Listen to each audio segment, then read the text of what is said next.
यानंतरची बातमी एका छोट्याशा कॅरेबियन देशातून। हैती या कॅरेबियन समुद्रातील देशावर चक्क गुंडांचं राज्य आहे आणि हे अक्षरशः खरं आहे। नुकताच हैतीतील गुंडांच्या टोळीनं भीषण नरसंहार केलाय। केन्सॉफ शहरात झालेल्या हल्ल्यामध्ये तब्बल 40 नागरिकांचा मृत्यू झालाय। या देशाला ट्रम्प यांनीही घाणीचं साम्राज्य म्हटलं होतं। काय घडतंय या एका छोट्याशा देशात पाहूया।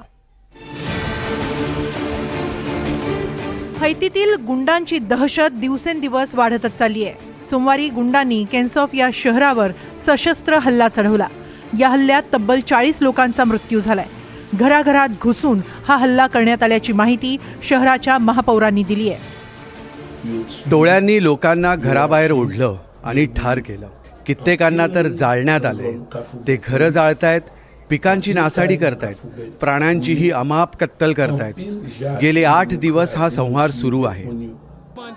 लुटारू आले, त्यांनी आम्हाला जमिनीवर झोपवलं, त्यांनी सारं काही जाळून टाकलं, त्यांनी प्राण्यांना मारलं, त्यांनी माझे काका, माझा मेहुणा, माझे वडील सर्वांना ठार केलं। मी गेले 4 दिवस शेतात जाऊन लपलोय। त्यांनी माझी ओळखपत्रही जाळून टाकली आहेत। आता मला ती परत मिळणं शक्य दिसत नाही। गुंडांच्या टोळ्यांनी संपूर्ण शहरालाच वेढा घातल्याचा दावा महापौरांनी केलाय। त्यामुळे त्यांनी सैनिकांची अधिक कुमक मागवली आहे। मृतांमध्ये शेतकरी, मेंढपाळ, शिक्षक, मुलं अशा सर्वांचाच समावेश आहे। तर मृतांचा आकडा आणखी वाढण्याचीही शक्यता आहे, कारण अद्याप सरकारी अधिकाऱ्यांनी मृतांची संख्या निश्चित केलेली नाही। अजून मोजदाद सुरूच आहे।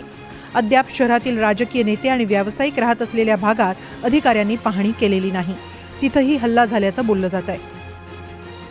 शहराच्या डोंगर रांगांच्या पायथ्याशी शेतीत मजुरी करणाऱ्या अनेकांचाही पीडितांमध्ये समावेश आहे।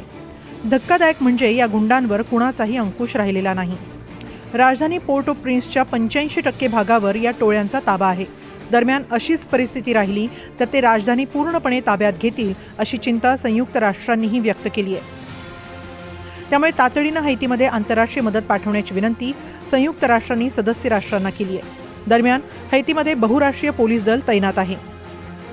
यात सर्वाधिक केनियातील पोलिसांचा समावेश आहे।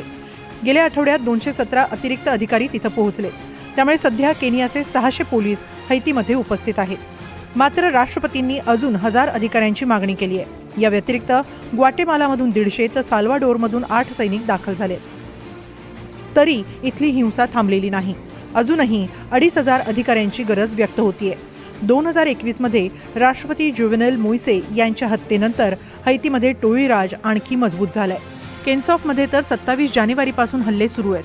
त्यामुळे जवळपास 1660 लोकांना विस्थापित व्हावं लागलंय। गेल्या काही वर्षांत 10 लाख लोक बेघर झाले। गेल्या वर्षी हैतीतून स्थलांतरित झालेल्या नागरिकांच्या संख्येत 3 पट वाढ झाली आहे। यातल्या अनेक नागरिकांनी अमेरिकेत आश्रय घेतलाय।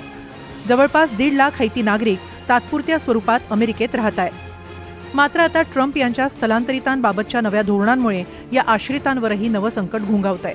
ट्रम्प यांच्या मते हैती म्हणजे घाणीचं साम्राज्य आहे। तर हैतीचे हंगामी राष्ट्रपती व्होल्टेअर यांनी आंतरराष्ट्रीय मदतीची गरज व्यक्त केली आहे। यासाठी त्यांनी पोप फ्रान्सिस यांनाही मध्यस्थीसाठी साकडं घातलंय। पोप फ्रान्सिस यांना हैतीबाबत आस्था आहे। ज्यांना हैतीबद्दल प्रेम आहे त्यांचे दरवाजे मी ठोठावत आहे। पोपना देखील हैतीची मदत करायची आहे। हैतीच्या सार्वभौमतेसाठी आंतरराष्ट्रीय परिषद बोलवण्यात यावी अशी मी त्यांना विनंती केली आहे। आधीच भूक दारिद्र्यानं बेहाल हैतीमध्ये हिंसेनं कळस गाठलाय। त्यातच अमेरिकेसारख्या देशानं हात झटकले। त्यामुळे नरकाप्रमाणेच हैतीची अवस्था झाल्याचं बोललं जात आहे। गेल्या वर्षी तर देशात या हिंसांमध्ये 5600 नागरिकांची हत्या झाली होती। संयुक्त राष्ट्र मानवाधिकार कार्यालयानं जारी केलेल्या अहवालानुसार 2023च्या तुलनेत 2024 मध्ये हत्यांच्या घटनांमध्ये 20% वाढ झाली। आता आंतरराष्ट्रीय मदतीवरच हैतीचं भवितव्य अवलंबून आहे। मात्र एक पूर्ण देश गुंडांच्या टोळ्यांच्या हातात जाणं हे आधुनिक जगाच्या दृष्टीनं निश्चितच धक्कादायक आणि चिंताजनक आहे। Bureau report, NDTV Marathi.